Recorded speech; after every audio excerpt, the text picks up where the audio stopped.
প্রতিদিনের মতো আবারও চলে আসলাম নতুন আরো একটি রেসিপি নিয়ে। আশা করি আপনাদের কাছে অনেক ভালো লাগবে। হ্যালো ফ্রেন্ডস, আসসালামু আলাইকুম। সবাই কেমন আছেন? আশা করি সবাই ভালো আছেন। আপনাদের দোয়াতে আলহামদুলিল্লাহ আমিও ভালো আছি। তো বন্ধুরা, আজকের রেসিপির জন্য দেখেন নিয়েছি সিমের বিচি। তো আমি তো শুকনো সিমের বিচি নিয়েছি। আপনারা চাইলে যে ভিজা সিমের বিচিগুলো নিতে পারেন। যে বিচিগুলো এখন কিন্তু বাজারে এভেলেবেল পাওয়া যায়। তো একদম ভিজা সিমের বিচিগুলোই কিন্তু বাজারে পাওয়া যায়। তো আপনারা চাইলে ওই বিচিগুলো এনে ছিলে নিতে পারেন। আর আমার কাছে যেহেতু ভিজা সিমের বিচি নাই আর বাজারও যায় নাই, যেহেতু ঘরেই বিচি ছিল, তার জন্য আমি সিমের বিচিগুলো কি করেছি, রাতের বেলা ভিজিয়ে রেখেছি বন্ধুরা। আর সকালবেলা দেখেন ভিজে একদম ফুলে ঠুসঠুসা হয়ে গিয়েছে। তো এই সিমের বিচিগুলো কিন্তু আমার আম্মাজানরা অনেক পছন্দ করে। আর তাছাড়াও এই সিমের বিচির তরকারিগুলো কিন্তু আমাদের সিলেট অঞ্চলে একদম ফেভারিট বলতে পারেন। আর এই সিমের বিচির তরকারিগুলো আমাদের সিলেট অঞ্চলে কিন্তু খাইসা বলে। তো আপনাদের অঞ্চলে এই সিমের বিচির তরকারিগুলোকে কি বলে অবশ্যই কিন্তু জানাবেন। না জানালে ভালো লাগবে শুনতে। যাই হোক, তো আপনাদের সাথে কথা বলতে বলতে এইদিকে কিন্তু আমার সিমের বিচিগুলো এই যে শিলা হয়ে গেছে, এক সাইডে রেখে দিলাম। আর সিমের বিচিটা আমি আজকে রান্না করব রুই মাছের মাথা দিয়ে।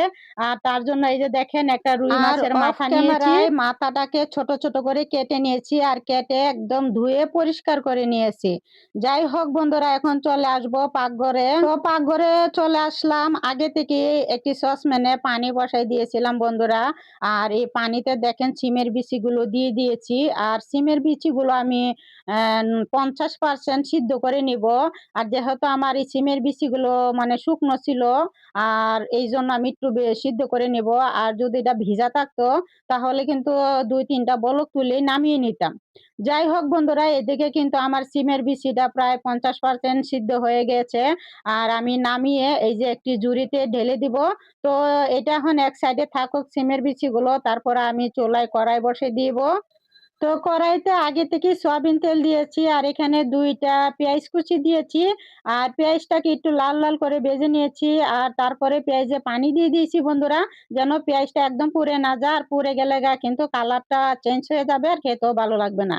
যাই হোক বন্ধুরা, এখানে তারপরে দিয়ে দিব মশলা। তো এখানে 1/2 চামচ শুকনা মরিচের গুঁড়া দিয়েছি, অবশ্যই ঝালটা বুঝে দিবেন। 1/2 চামচ হলুদের গুঁড়া দিয়েছি, 1/2 চামচ ধনিয়ার গুঁড়া দিয়েছি, পরিমাপ মতো লবণ দিয়েছি, 1 চামচ আদা রসুন বাটা দিয়েছি। তারপরে বন্ধুরা মশলাটাকে একটু কষাই নেব। আর কষানোর পরে এই যে দিয়ে দিয়েছি একটা টমেটো। তো টমেটোটা আমি কুচি কুচি করে কেটে মশলাটাকে আবারও একটু কষাই নেব। যাই হোক বন্ধুরা, এদিকে আপনাদের সাথে কথা বলতে বলতে আমার মশলাটাও কিন্তু কষানো হয়ে গিয়েছিল। আর তারপরে দিয়ে দিয়েছি বন্ধুরা রুই মাছের মাথা। তো রুই মাছের মাথাটা দিয়েও আমি ভালোটিকে একটু কষাই নেব। আর যারা আমার মতো এভাবে মাছ কাঁচা কষায় খান না, তো তারা অবশ্যই একটু ভেজে নেবেন হলুদ মরিচ দিয়ে, তাহলেই হয়ে যাবে। যাই হোক, তো এদিকে মাথাটা মানে মাছের মাথাটাও কষানো হয়ে গিয়েছিল। আর যে সিমের বিচিগুলো রেখেছিলাম সেই বিচিগুলো দিয়ে দিয়েছি, দিয়ে একটু নেড়ে চেড়ে রেখে দিয়েছি। আর সিমের বিচিগুলো দিয়েও কিন্তু একটু কষায় নিব। আসলে যে কোনো তরকারি রান্না করেন না কেন, যদি একটু হাতে সময় নিয়ে ভালো করে রান্না করেন একটু কষাইয়া, তাহলে কিন্তু খেতে ভালো লাগে, মশলার কোনো গন্ধ টন্ধ থাকে না। যাই হোক, তো অনেক বগর বগর করে ফেললাম। তো এদিকে সিমের বিচি দিয়েও কষাই নিয়েছিলাম। আর এখন দিয়ে দিছি বন্ধুরা পানি। আর পানিটা আমি দেখছেন একটু বেশি দিয়েছি, কারণ সিদ্ধ হতে একটু সময় লাগবে সিমের বিচিগুলো। আর একটু ঝুলঝুলি থাকবে, কারণ এটা কিন্তু ঠান্ডা হয়ে পরে কিন্তু একদম শুকিয়ে আঠা আঠা হয়ে যায়, এই জন্য একটু ঝুলঝুল করে নামাতে হয়। যাই হোক, তো ডেকে তো দিয়েছিলাম দেখতে পারছেন। আর এদিকে কিন্তু আমার সিমের বিচির তরকারিটা বন্ধুরা হয়ে গিয়েছিল। আর নামানোর আগে এই যে ধনিয়া পাতা দিয়ে দিব। আর যারা ধনিয়া পাতা খেতে পছন্দ করে না তারা একটু জিরার গুঁড়া দিয়ে দিবেন, তাহলে সুন্দর একটা ফ্লেভার আসবে। তো আমি তো ধনিয়া পাতায় দিয়ে দিলাম। তো ধনিয়া পাতার গ্রানটাই আমার কাছে অনেক ভালো লাগে। যাই হোক, তো এই যে দেখেন রুই মাছের মাথা দিয়ে ছিমের বিচির তরকারিটা রান্না হয়ে গেছে। তো এখন একটি বাটিতে এই যে ঢেলে নিলাম। মাশাআল্লাহ দিলে কালারটা কতটা সুন্দর হয়েছে। আর খেতেও কিন্তু গরম গরম ভাতের সাথে অনেক মজা লাগে। যাই হোক বন্ধুরা, আমি তো আমার আম্মাজানদের জন্য সিমের বিচির খাইসা রান্না করে ফেলেছি।